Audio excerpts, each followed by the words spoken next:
Who here is excited about the winter weather rolling in? Show of hands. Put your hands down.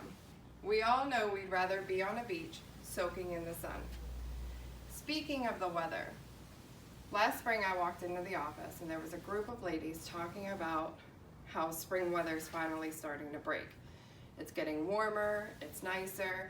I joined in on the conversation saying it is so great not to wear my big, bulky winter coat anymore.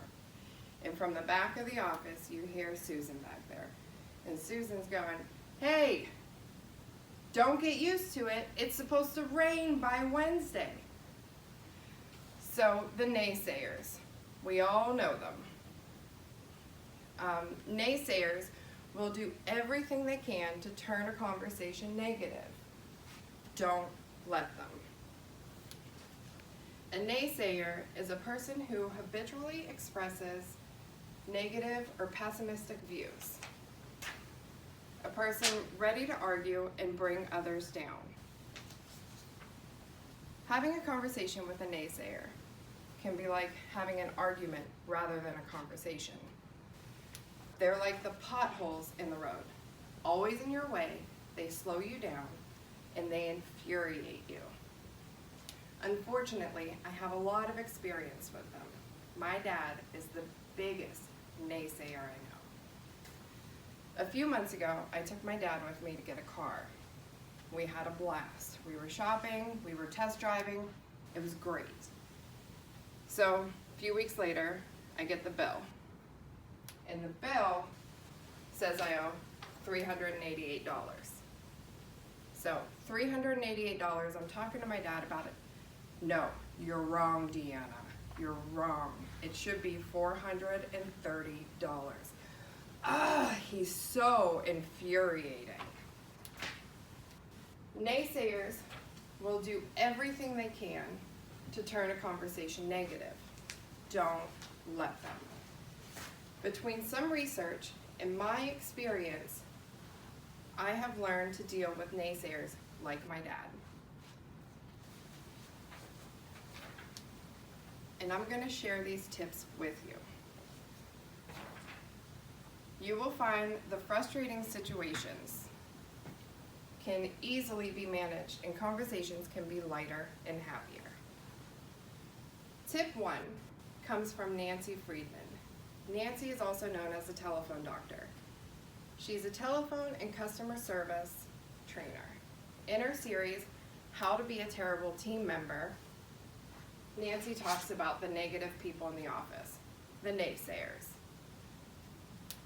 Her first tip is don't reward them.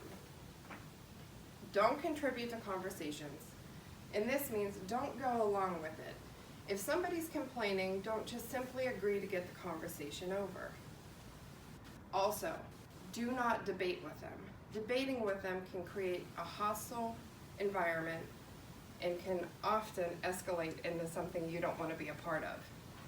What you do is you isolate it by respectfully disagreeing and removing the negativity by showing you don't share their opinion.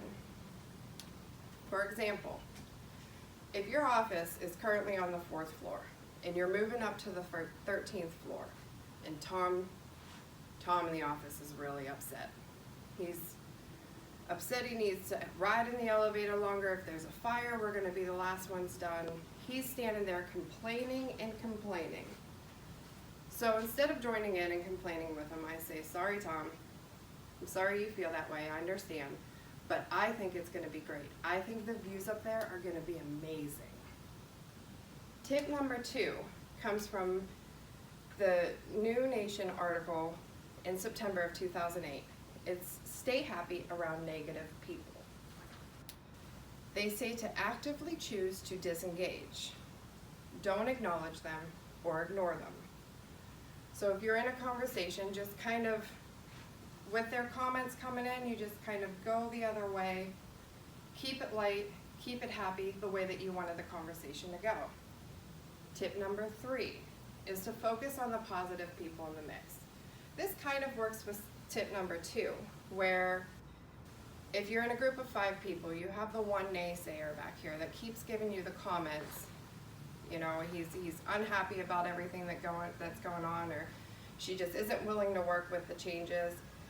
Kind of turn your attention toward those 4 other people that are positive, that share your views, and even if they don't, they're not going to interrupt you and talk about the negativity.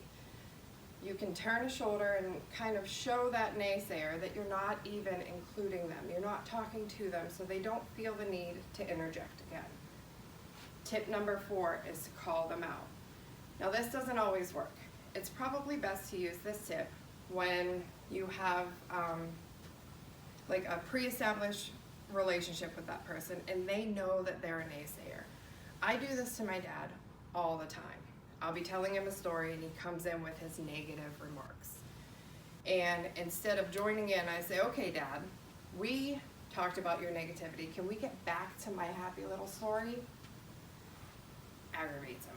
Aggravates him to the end. Tip number 5, don't deny your self-worth because of a naysayer. This is more of an internal tip on how you mentally deal with it rather than an external tip on how to correct their reaction, correct their behavior. Keep in mind, not all of these tips are effective for everyone in every situation. Weigh your options in the moment and use the tip or tips best suited for the particular situation. I've been practicing these tips for years now with great success. Just the other day, Susan, yeah, you remember Susan from a few minutes ago, she came up to me and she said, well, Deanna, I hope you're not doing anything tonight. All the buses are delayed, they're backed up, we're probably not going to get home till 9. My response to Susan was simple. I said, oh geez, Susan, there's a book I'm reading. I'm almost at the end. This extra time on the bus is probably going to give me the time I need to finish it. I'm so excited. Phew, I avoided that one. Naysayers will do everything they can to turn a conversation negative. Don't let them. So we are not going to reward them. We are going to actively disengage. We're going to focus on the positive people in the room. We're going to call them out, and we're not going to deny ourselves our self-worth. If you practice these steps, we will all have a little less Susans in our lives. Thank you.